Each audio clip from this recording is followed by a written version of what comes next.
Brilliance Audio presents Generation Robot, A Century of Science Fiction, Fact, and Speculation by Terri Favro, performed by Terry Schnaubelt. We grew up knowing that nuclear bombs could destroy Earth, but also that we could escape to other worlds.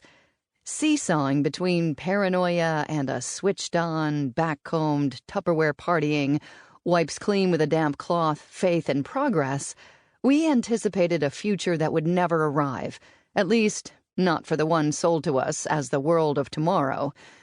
Lurking in the shadows of these two opposing dreams of the future, one dark and full of visions of doom, the other as bright and cheery as a freshly washed linoleum floor, was a creature who had been part of human imagination for centuries, but who truly came into its own at the dawn of the atomic age: the robot.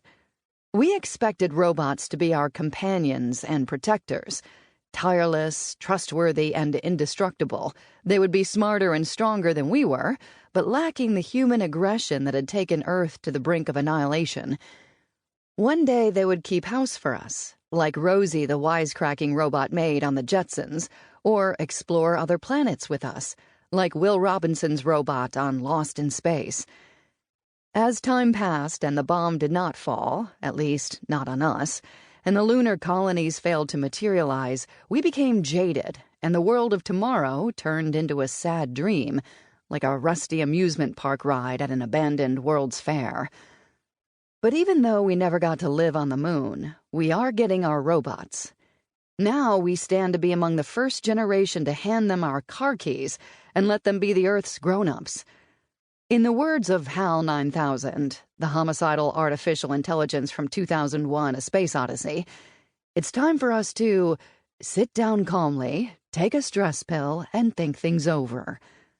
To borrow a phrase from Star Trek's Leonard Bones McCoy, I'm a writer, not a roboticist.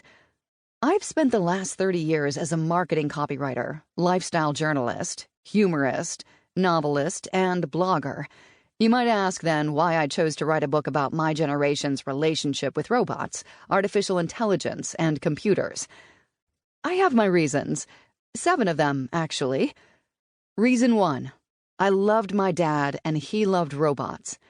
Unlike everyone else in my family, I was weak at math, which deeply troubled my father, an electrician and amateur inventor, and my mom, who worked as a bookkeeper before settling down to be a wife and mother.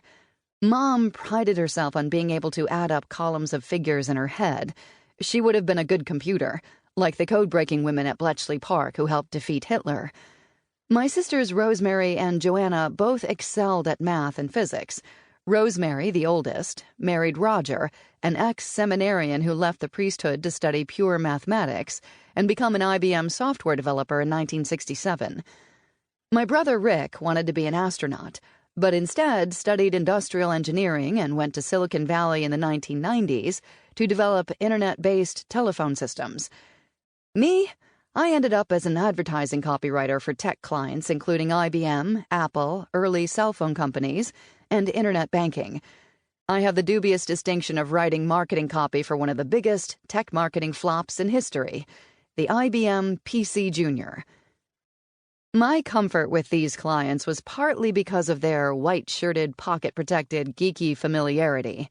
Despite the fact that I came from a lively Italian family, the love of all things tech meant that dinners often ended with everyone sitting around the table, drinking bottle after bottle of my father's homemade wine, and talking about moonshots, cars, computers, and, especially, robots. That's because for the last decade of his career, Dad worked for the first factory robot, Unimate, which inspired him to build robots at home. So, although I'm not a scientist or engineer myself, I grew up around the peculiar creative spirit that fires them up.